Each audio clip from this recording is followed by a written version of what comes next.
Hello dear students, good evening. Welcome on my YouTube channel English Classes by Suman ma'am. How are you students? I hope you all are students fine and happy. So today we will discuss about remaining rules of the past tense.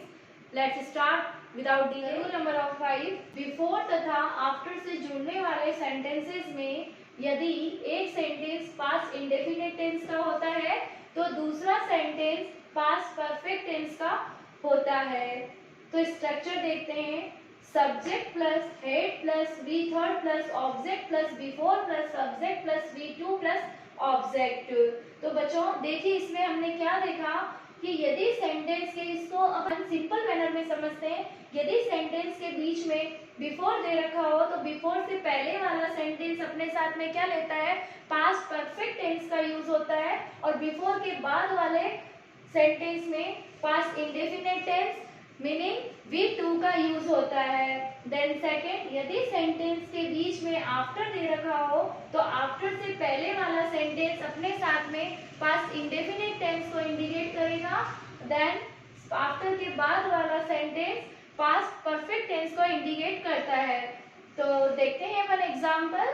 The train had left before I reach the station. तो बच्चों इसमें देखिए before आ रखा है, तो हमने क्या कहा था कि बिफोर से पहले हमें वी थर्ड का यूज करना है, किसके साथ, हेड के साथ। उसके बाद वी टू आ जाएगी। तो यहाँ पे क्या है, लिव की थर्ड फॉर्म लेफ्ट है और इधर रीच की सेकंड फॉर्म क्या हो जाती है, reached. Then second sentence, the police came after the robbers had run away. तो बच्चों यहाँ देखिए आफ्टर आ रखा है, आफ्टर से पहले हमने क्या लिया है, V2 का यूज किया, और आफ्टर के बाद में हमने हैड रन का यूज किया है। थर्ड सेंटेंस देखिए, बिफोर से पहले वाले सेंटेंस में हैड डाइड यूज है और बिफोर के बाद वाले में कैम यूज हुआ है ना, V2 का यूज हुआ है। तो एक बार सेंटेंस देख लेते हैं। The patient had died before the doctor came. Doctor के आने से पहले क्या हो गया, पेशेंट डाइड हो चुका था या ना, मर चुका। नंबर 6 ऑन द स्क्रीन, यदि सेंटेंस के शुरू में आई विश, इफ या एज इफ हो तो ऐसा सेंटेंस इमेजिनरी होता है, मीनिंग कि काल्पनिक सेंटेंस होते हैं। कैसे, यदि मैं ये होता तो मैं ऐसा करता। तथा वर्ब हमेशा प्लूरल अर्थात वर्ब या V2 का यूज होता है। एग्जाम्पल देख लेते हैं हम। आई wish I were the PM of India. तो देखो यहाँ क्या दे रखा है, ब्रैकेट में बी फॉर्म दे रखी है। तो हमने क्या कहा था बच्चों कि या तो वर्ब का यूज होगा या V2 का यूज होगा, सब्जेक्ट चाहे कुछ भी हो। कौन से सेंटेंस में, इमेजिनरी सेंटेंसेस में। तो देखिए आई विश, फिर से लेते हैं अपन ये सेंटेंस। आई विश, मेरी विश है कि I were the PM of India. यहाँ आई है, आई के साथ हमने क्या ले लिया, पास्ट को करना है ना, लेकिन यहाँ हमें पास्ट से कोई मतलब नहीं है, यहाँ हमें बी फॉर्म लेनी है। लेना क्या है, वर या फिर V2 का यूज करना है। Then second sentence, I wish I knew her name. तो यहाँ क्या दे रखा है, नो दे रखा है। इसके बाद सेंटेंस कहाँ से स्टार्ट हो रहा है, आई विश से स्टार्ट हो रहा है, इसलिए हमने क्या ले लिया, वर्ब टू का यूज किया। Third sentence, I wish he were A poet. तो बच्चों सबसे ज्यादा मिस्टेक कहाँ होती है कि हम क्या सोचते हैं कि सब्जेक्ट सिंगुलर है तो यहाँ पे वर्ब भी सिंगुलर, लेकिन यहाँ आई विश आने के बाद में ये रूल चेंज हो जाता है। यहाँ क्या लेंगे हम, ही के साथ में verb.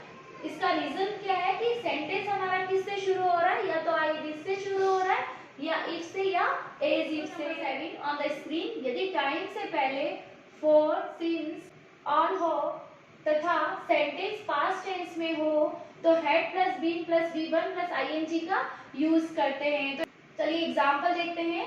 When I reached home, Kanak had been playing cards for an hour। तो ये सेंटेंस स्टार्ट हो रहा है when से, और यहाँ क्या आ रहा है कि reached या ना V2 का यूज हो रहा है। इसका मतलब कि पास्ट इंडेफिनिट टेंस का यूज हो रहा है। तो ये पूरा सेंटेंस किसका होगा, पास्ट का, लेकिन टाइम मेंशन हो रखा है तो क्या ले लेंगे, had been playing। Second sentence, the doorbell had been ringing for 5 minutes before it was opened। opened आ गया, V2 का यूज हुआ है, तो इसका मीनिंग यहाँ क्या लेंगे, had been प्लस वर्ब की फर्स्ट फॉर्म के साथ ING। रीजन क्या है इसका, क्योंकि ये सेंटेंस क्या है, पास्ट टेंस का है। On the screen, belong, year, see, had, think, believe, now, sing, resemble. resemble का मीनिंग होता है दृश्य करना या दिखाई देना, like, desire, love, understand इत्यादि वर्ब्स का यूज कंटिन्यूअस टेंस में कभी भी नहीं होता है। इन वर्ब्स का यूज केवल सिंपल V1 या V1 के साथ ing, V2 या perfect tense has, have, had plus verb की थर्ड फॉर्म के साथ में यूज होता है। तो एग्जांपल देखते हैं बच्चों। इससे पहले मैं आपको बताऊं, हियर अगर किसी कोर्ट में केस की सुनवाई के तहत होता है तो वहां हम हियरिंग कर सकते हैं, लेकिन अगर हम ऐसे ही बोल दे कि भाई हम सॉन्ग सुन रहे हैं तो हम हियरिंग नहीं बोलेंगे वहां। तो देखिए बच्चों example, most children like ice cream. तो बच्चों हमारी भी आदत होती है, हम बोलते हैं loving person, liking person, that is wrong. ये सब क्या होते हैं, गलत होते हैं। कैसे कि मोस्ट चिल्ड्रन लाइक का कभी भी लाइकिंग नहीं होता है। Then second sentence, I think you were aware of the rules and regulations before joining English classes. तो बच्चों ये मेरे ऑनलाइन के लिए तो इतना नीट नहीं है, बट मेरे ऑफलाइन के अंदर तो ये सेंटेंस मस्ट कंपल्सरी है आपके लिए कि आई think you were aware of the rules and regulations before joining English classes. तो यहाँ हमने थिंक लिया, यहाँ थिंकिंग नहीं ले सकते। क्यों? क्योंकि हमारा रूल क्या कह रहा है, अगर इस तरह की एडवर्ब्स हमें दी गई है तो वो कभी भी कंटिन्यूअस फॉर्म में नहीं आती है। Third sentence, the house belongs to the king of Sweden. तो यहाँ पे बिलोंग आ गया, क्या है ये, संबंधित है, तो इसको बिलोंगिंग नहीं कर सकते। चलिए बच्चों जल्दी से मुझे इंस्टाग्राम पे फॉलो कर लीजिए और इंग्लिश क्लासेस बाय सुमन मैम के नाम से सब्सक्राइब कीजिए। ओके बच्चों, और जाते जाते बच्चों एक लाइक जरूर कीजिएगा।